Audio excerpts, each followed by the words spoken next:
from MSNBC. Oh, no. I give you.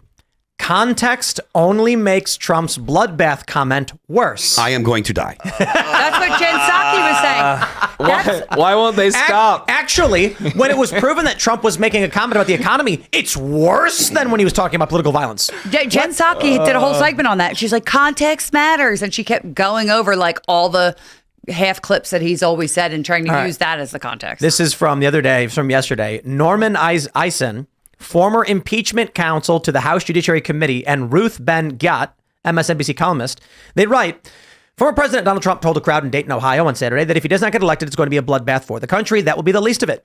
Trump's campaign and his supporters insist that he was simply talking about an economic bloodbath for the automotive industry, which was his topic immediately before and after this interjection. Immediately before and after? What? Okay, here they go. We agree with those who think he was not just talking about cars. Trump was implicitly threatening the nation with violence. That follows from his words and demeanor in the rest of his speech.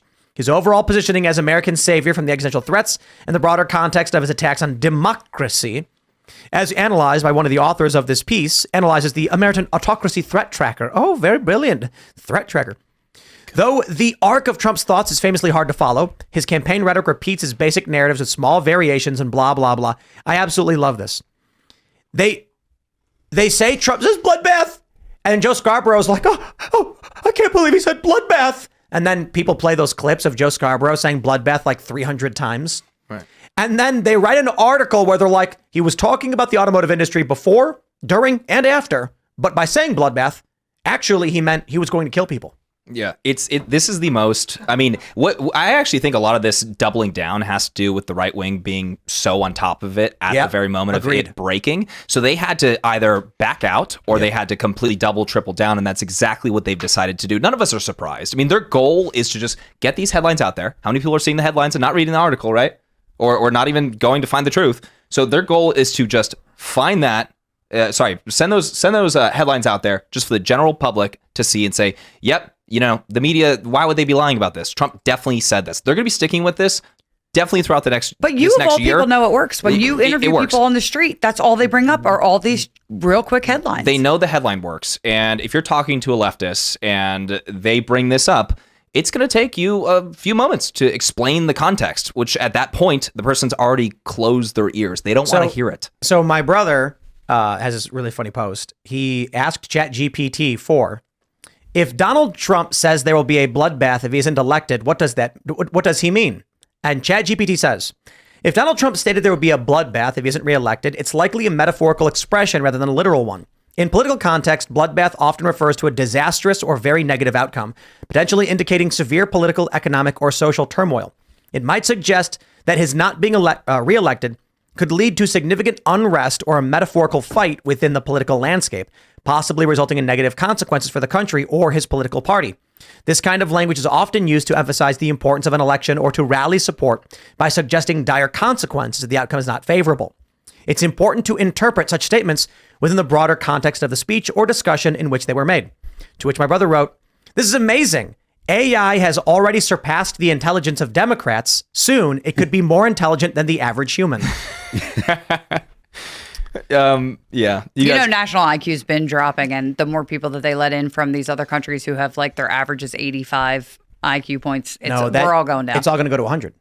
100 is the average, which means... No, like 90, the countries... Yes, I understand. So when you have a population and everyone, if you take a bunch of people whose IQs are 80 and you put them into the American population, the IQ average stays at 100. It's just that everyone's stupider. IQ is an average. Fair.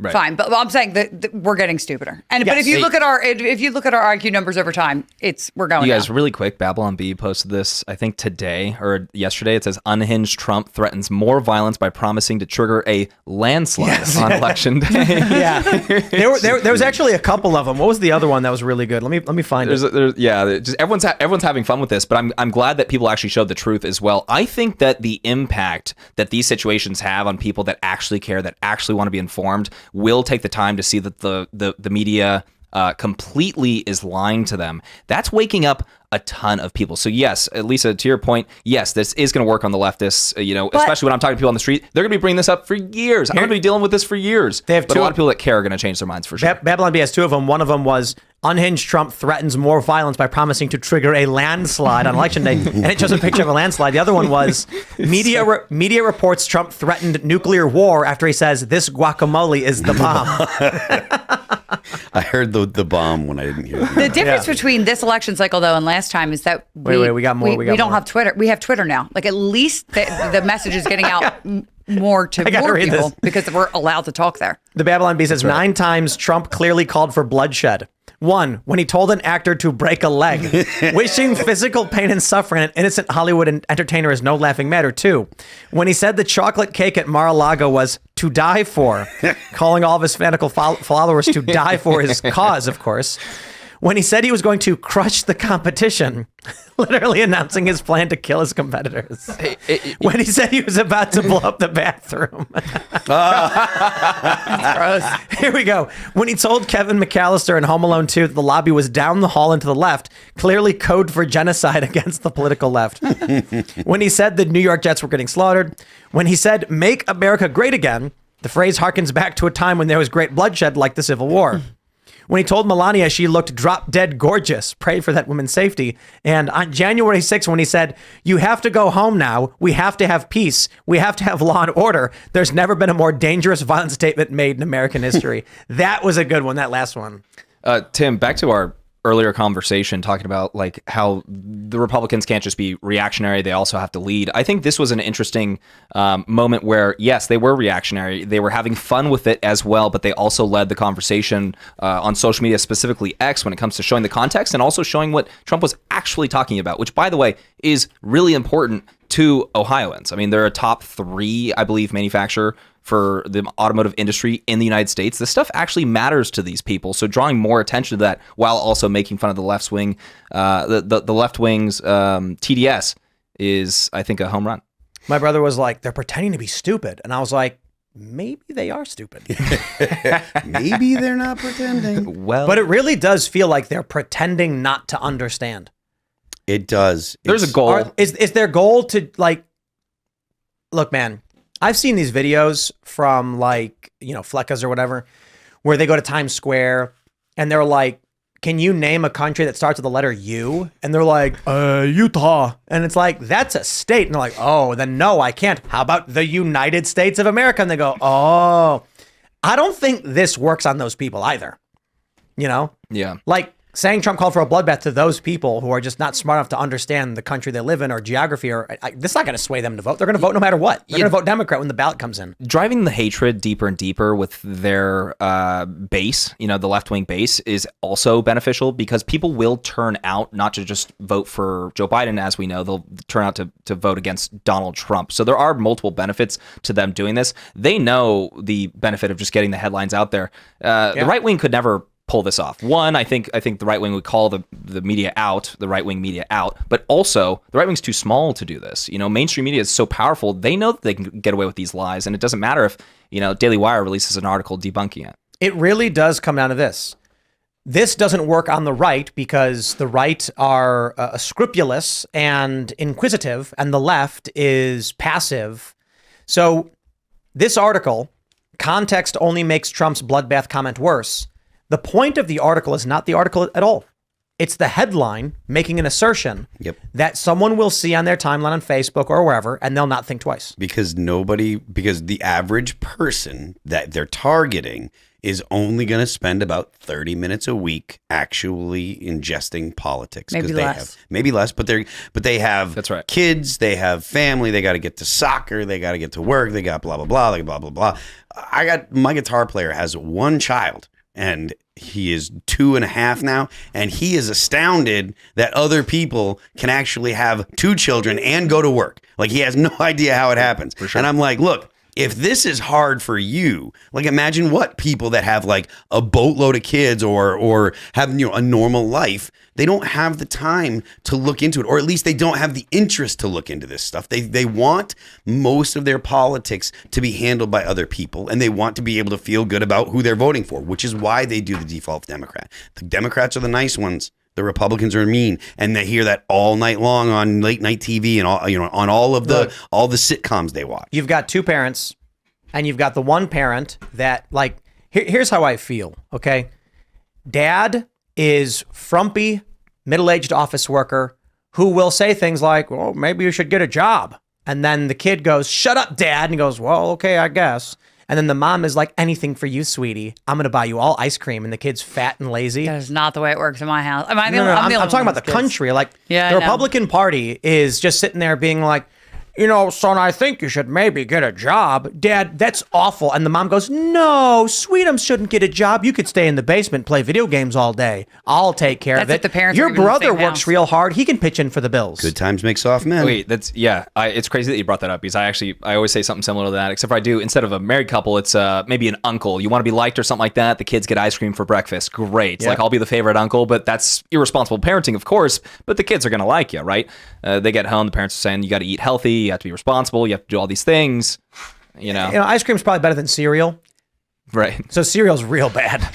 You see these moms on TikTok, though. They're obese and their children are obese. They have them set in front of the TV and they're cutting up donuts and plating it. Like, they're showing that's what they give their kids for breakfast. Jeez. Like these nasty glazed donuts. And then they put a couple cereal without milk on the plate. And then there's their breakfast as they're staring at a TV screen. You're not going to tell me that a political party that historically was eugenicist is not doing this on purpose, right? They're like, have you considered gorging yourself on disgusting poison, not working out because working out is bad for you? I love that narrative. They were like, working out is a gateway to the right.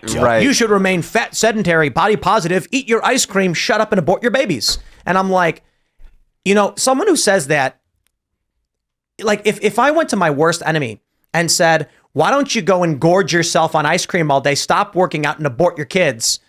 Like, that's a mean thing to say to somebody, but that is the message of the Democratic Party for the most part. So true. Healthy at every size. Eat whatever you want. We don't care. So there's an article, cancer is expected to skyrocket in the United States among young people. And I'm like, yeah, because they're massively overweight. It's like, some people think it's the vaccine or whatever. I'm like, look, I don't know about that. I can tell you this. You got a lot of lazy, sedentary people who are being told that being fat is good and to embrace it. And that will lead to cancer. But again, back to the main point, instead of getting into all that, you've got one political party that says, don't exercise, don't research, eat the plastic garbage, don't have children, don't have kids, sterilize your kids, abort your kids. Also take all the pharmaceuticals. I just gotta every say, vaccine imaginable. I just gotta say, real quick, it seems like they don't want you to exist. You know what I mean? Like, Alex Jones is what he said on the Culture War show last year. They are setting bear traps, announcing where the bear traps are. Yep. And if you step in them, it's your fault. Yeah, I think the idea of the right wing being like the party of the modern day party of like fitness and maybe even yoga and eating organic foods is actually a pretty funny concept. It's pretty wild how far we've come. It is kind of crazy that like the right is so health obsessed that there's always some new thing to fear. And so I've gotten to this point where, Luke, he comes on, he's like, the seed oils. And I'm like, okay, the seed oils. And now at this point, I'm like, I'm only going to drink water and I'm eating like rice flour with jam. I'm checking all the ingredients. I'm cutting everything out. Just now, if anyone ever comes to me and points out, lecithin. Ooh, no, I cut that out of my diet. You did? Yep, I'm 10 steps ahead of you. I just decided I'm going to eat raw fish and nothing else. We've become the party of the people, right? The blue collar worker, and we're also the crunchy granola people too. Crunchy granola Republicans. All of it is shade. It is full, like exactly the right. Republicans are full of earthy, crunchy people now. It's like Vermont just like was like, yo, Donald Trump. I got a challenge though. It's so good. I got a challenge. I say by election day, everybody who is not exercising, who's not in shape, challenge yourself that this year by election day, you should be fit. Because, because look, if you want to win a culture war, if you want to win culturally, you got to take responsibility for everything, including yourself. So I got a personal trainer, and you don't need a personal trainer. There are apps that can do these things for you, and it is really easy. I was surprised how easy it is. Half an hour, 10 minutes every day.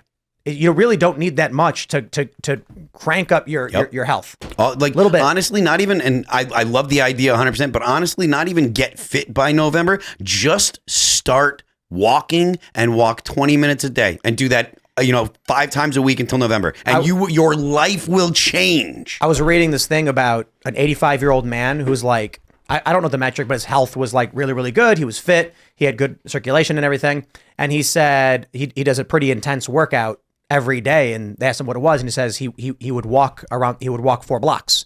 He would go for a walk for 15 minutes. And they were like, that's it. And he's like, that's all it takes. And seriously. Yeah. It's just moves. I want to add something really quick. If people are actually looking to get into going to the gym and start working out and start being healthy, one, gym partner will change the game. Find a gym partner if you can. It's going to change the game for you. And then also morning workouts. It's going to give you more energy throughout the day. Ever since I started doing that, I actually can get through my day way better than I used to be able to do it. I heard a really good idea today, actually. I don't know what apps you can use. That might help you do this. But the general idea is workout partner. And the challenge is if you miss a workout, you got to send your partner $10. Yeah, I like that. You know what? Yeah. You know what's the workout good to have partners, too? it's crucial. It's crucial. Shout out to Christian, my boy Christian. It's good to have a friend who sends you pictures of ideal bodies every day and says, hey, get to the gym. That's him right there. He'll send me hot chicks and be like, Lisa, get to the gym. There's absolutely no evidence that I do that. So true. Thanks for watching this clip from the Timcast IRL podcast. Hang out with us live Monday through Friday at 8 p.m. and become a member over at timcast.com for uncensored, members-only shows exclusive. Thanks for hanging out, and we'll see you all next time.